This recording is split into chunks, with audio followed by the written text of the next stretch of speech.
Welcome to the Story Tailors podcast, where we discuss matters of story. Because it's the story that matters. I'm Merv. And I'm Jason. And today we're doing an off-the-cuff review on Split. We're going to start with a non-spoiler review, but we will get into some spoilers when we start talking craft elements. You will be warned. Split is a new film by M. Night Shyamalan about three girls who are abducted by a man with multiple personalities, and they need to try to negotiate with those personalities in order to escape. Yeah, so what do you grade this movie, Jason? I was pleasantly surprised by Split. I would probably give it an A myself. I felt strongly about it. I'd probably be at an A-, but I also really enjoyed it. So what did you enjoy about it? I think the overwhelming plus to this movie is James McAvoy. His acting in this movie. Playing a character with multiple personalities shows a lot of range. You can actually see him changing personalities just by him shifting his face. If you have a lesser actor in this role, I think the grade is a lot lower. I would agree with that. I think he really pulls this together. His acting is crazy. I mean, out of all the Oscar winners that I've seen in the last several years, right, I can't think of one that did a better job than James McAvoy in this role. There's a lot of quiet moments in this movie where he's alone, and it's very difficult to pull off an entertaining moment when you're alone. But he manages to do it multiple times throughout the film. Another thing that I might add to that is thinking about the way that this was directed, and we're bordering on craft now, but I'm going to roll with it. Right. There's a lot of close-ups in this movie, and close-up acting. He's just great as far as his close-up acting goes, but also the way that it's framed a lot of the times. We'll just see one person on camera, and then we'll cut back to an opposite shot of them. It's not like they're in the same frame, which I think is a deceptive trick being used, but to act, it's like almost like they are alone, always on camera, these actors. Yeah, there's even a really nice shot early on in the film after the girls are captured. They are in a room together, and it's a wide shot. Protagonist of the story is on one bed, and there two other girls are on the other bed, and there's a pipe running straight up the middle of the room that is separating them. So even in that moment, which is very early in the film, they are split. They are separated. Yeah, I really like how M. Night Shyamalan's directing also gives us a sense of claustrophobia. He has a lot of really tight, close-in shots on actors. It's almost like they're in a box, like singular actors within frames trapped within a box. The other thing I think M. Night Shyamalan does really well is using shots when characters are in distress, where we're seeing maybe half of their head. The shot feels off or wrong, and in that way it makes us feel off or wrong. Discomfort. Yeah. So that's basically it for a non-spoiler review. We both seem to agree on the reasons why we liked it. I mean, there are deeper reasons. We're focusing mostly on the acting here, and a little bit of the directing, which I think was great. But there's so many other story elements here. I think we just kind of want to get to that so that we can really dive into it. So what we're saying is, if you're listening to this and you haven't seen the movie, keep this running, but leave the room so you don't hear it, and go see the movie. Then come back, rewind to this point, because we're going to have spoilers going forward. Yeah, it's nice to give us the double credit, too, for a couple of lessons there. Please. Yeah. Please do. So I think the craft element that really shines through in this movie, for me, is character psychology. I feel like a lot of movies don't use flashbacks as well as they could. Like short stories, we get a lot of, here's what happened in the past to make this person behave this way. And you don't see that a lot in Hollywood movies, but in this movie you see it quite a bit. The OCD personality of Kevin Crumb, James McAvoy's character, was basically abused by his mother when he was young anytime he would make a mess. And so his personality split and created this very OCD character who doesn't like things out of order, who doesn't like messes. And it's nice to see that psychology carried through. Yeah, I don't think there was a moment in the movie that I can come up with off the cuff. Name drop. That I felt didn't fit the theme and in a broader sense. It seemed to me that all of the characters, or the idea of the movie, is how our parents influence us and our personalities and how hard it is to change. We're all doomed to be our parents. That kind of idea, yeah. And everything kind of fit into that. The other main character, Casey, has a traumatic history, which we learn through the flashbacks. And so we learn how these two characters parallel together. going a little broader on this theme idea you're talking about, we can't escape being our parents. We can't escape many things. I feel like the need to escape is really well developed in this movie because we have the three young girls, one of which is abused at home, and she does things like intentionally gets detention and tries to stay away from home because she's trying to escape home life. And then we have the other two young girls who have a good life, nice parents, and are now trapped and trying to actually escape the box. And then you have this character with multiple personalities, each one of which is trying to escape. They even talk about going into the light. That's what they call the moment when they get to control the body. I wonder if this is just a thought that comes to mind, but the idea of Plato's allegory of the cave and how these characters are all kind of trapped underground. The only character that's allowed to actually get out is the dentist portion of Kevin's multiple personalities. And he's ultimately the one who's bringing together this idea, this plan to everybody else. This plan of the beast and becoming something different, evolving. So there's this idea of the light, which is in Plato's allegory of the cave, where there's this sort of fake light. And we get little moments where there's lots of fake lights underground in this situation, but we also have this window picture that represents the idea of light, and it's kind of like the flickering on the wall idea, right? We're not seeing anything real, it's just this little kid version of the James McAvoy character. The kid version of Kevin has this picture on the wall that he can flip up and down to kind of open the window or close the window. But nobody's actually experiencing any enlightenment or light. But the idea of the movie is growing into this sort of superhuman character, becoming something because you believe in it enough. I don't know if maybe there's something there. It's just an idea that comes to mind. No, I feel like there is definitely something there because you see most of the outdoor shots are going to be at night. And there's even the scene towards the end, when the beast is coming toward Casey, and he is in a tunnel, which is much like a cave, and he's smashing lights as he comes towards her. So there's definitely this idea of being stuck, right, in a state of mind, or in a trapped by your beliefs. Right. And when is Casey able to escape? Well, when she moves on, when she confronts sort of the demon, right, which is represented by the beast there. She confronts it, but she's confronting her own inner demons as well.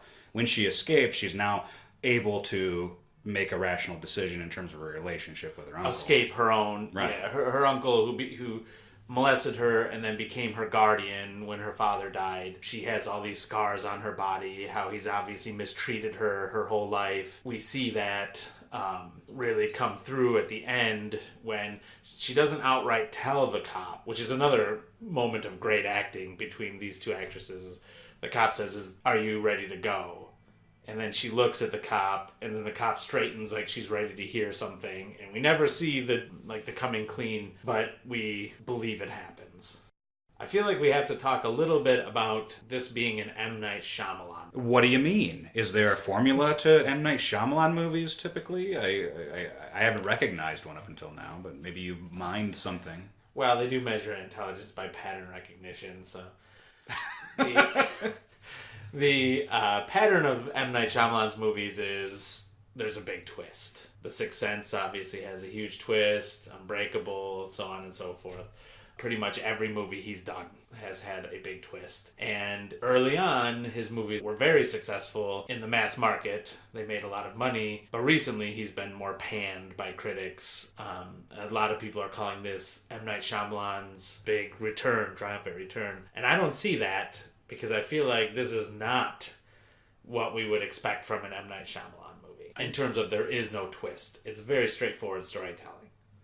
It is straightforward storytelling overall. It does seem like an M. Night Shyamalan movie to me in the sense of there's great characters and there's great directing and it's all there for a purpose and a reason. For the most part, I've always liked that about his movies, and sometimes the twist can, I think, overshadow just the power that he brings to the table in those terms. I agree with that. But I do think, and I know you were thinking this, and I feel like everyone watching this movie is going, is that going to be the twist? I'm trying to figure this movie out. I'm watching this movie and I'm trying to figure it out. And I think he plays with that, with foreshadowing, because we have one character with split personality disorder that went through a trauma, and then we have three young girls locked in a room, one of which who has gone through trauma. And I think there's a lot of kind of foreshadowing, like that shot I mentioned earlier. The one girl, the protagonist, Casey, is on one side. The other two young girls are on the other, and there's a split up the middle of the frame. Her name is Casey. The main character's name is Kevin Crumb. So you have that kind of connection. And I think a lot of people watching this see these little foreshadowing moments and think we're going to have kind of a Fight Club moment where they go into the room and the three girls are in there, and they open the room and it's just the one girl, and it's really, she has multiple personalities.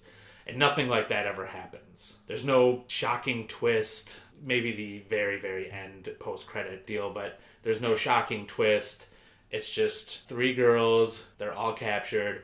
There's even about 40 minutes of the movie right in the middle where one girl tries to escape and is caught. The other girl tries to escape and is caught. And Casey is left alone. And we don't see those other two characters for 40 minutes until the doctor, the psychiatrist character, comes in and we see that the other girls do exist. It's almost meta foreshadowing where M. Night Shyamalan knows the audience is waiting for a twist and he doesn't give us one.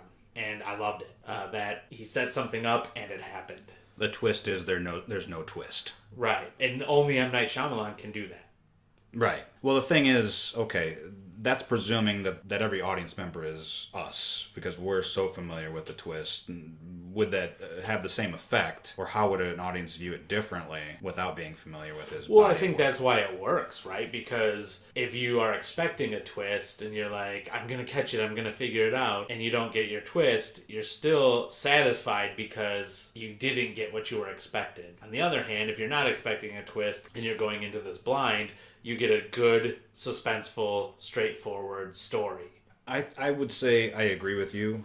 I would, the way I would frame it is that since this is a movie about split personalities, that perhaps other people who aren't. I mean, I'm trying to separate myself from someone who is very familiar with his work. Who am I talking to right now?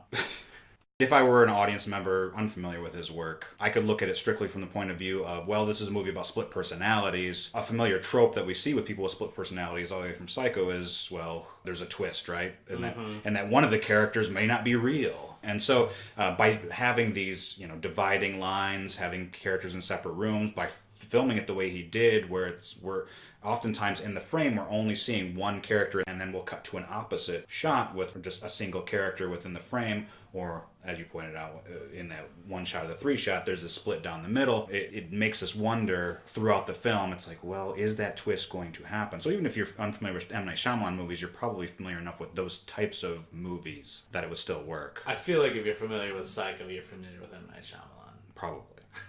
And Fight Club. You're right, I didn't think of that, but that is a trope of split personality movies, is that there's a twist. Yeah. And so that was, I think, just a very brilliant move by M. Night Shyamalan to not have a twist, to just have straightforward storytelling.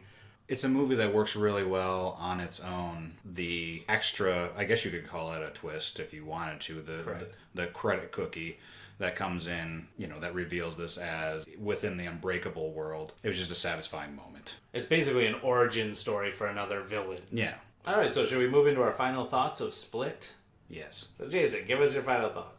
It was really hard for me to find a lot of flaws in this movie, craft-wise, and also I found it to be a highly entertaining. I don't know, I guess the reason that I gave this an A is because of the high entertainment value that I experienced with it, plus finding very few things that I would fix. Everything seemed to fit together really nicely.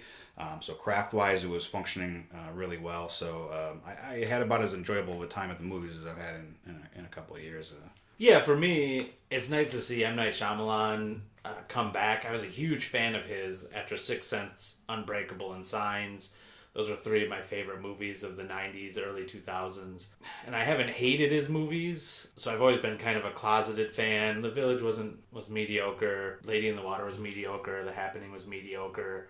And I felt like he was always tied to himself. Tied to, I need to find a great twist. And then when you watch the movie, you're tied to, I need to figure out this twist. I'm going to figure it out. He's not going to get me this time. And this movie was so straightforward that it was very enjoyable. The acting was incredible. And the craft elements, there was plenty of thematic unity. Nothing felt off or weird. No glove factory. There's a zoo, which makes sense for someone who's trying to escape, right? So overall, if you haven't seen this movie, you probably shouldn't have listened to the end of this, but go check it out. So let me ask you a question. You seem to really enjoy this movie. Right. Where the hell does the A- come from? That's fair. Okay, here's where the A- comes from. I really like the flashbacks in this movie, but they're what I call convenience flashbacks.